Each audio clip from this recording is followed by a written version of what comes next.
James Carter. What's going on here? What? Wire transfer of $248,000? That's not right. Need to verify this with finance.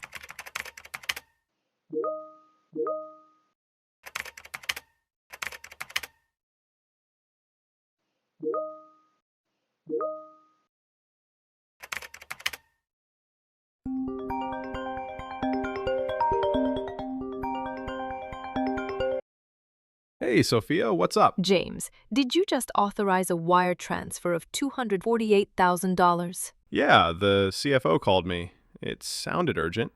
Why? James, listen carefully. The CFO did not call you. That was a phishing scam. Wait. What? You clicked a fake email and entered your credentials. The attackers used your account to initiate the transfer.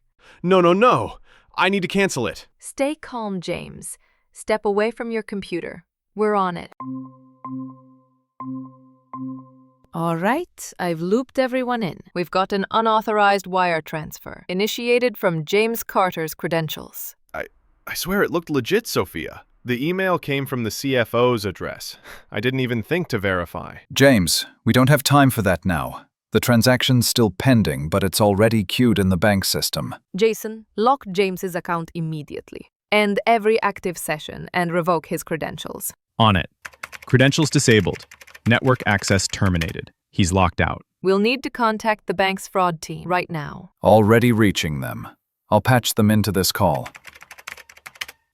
This is Alex from the bank's fraud operations team. How can I assist? We're dealing with a phishing incident. A fraudulent wire transfer for $248,000 was initiated through a compromised account. Checking now.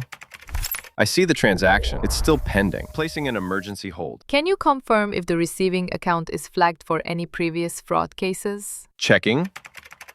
Yes, the recipient account has been reported in previous phishing-related incidents. This was likely a scam. We need to freeze it immediately. Processing the freeze. Please tell me it's not too late. Transaction successfully frozen. The funds have not been transferred. That's a huge relief. Thank you, Alex. I can't believe I almost lost $250,000. This is why we need to verify every request. We'll go over this in a security debrief.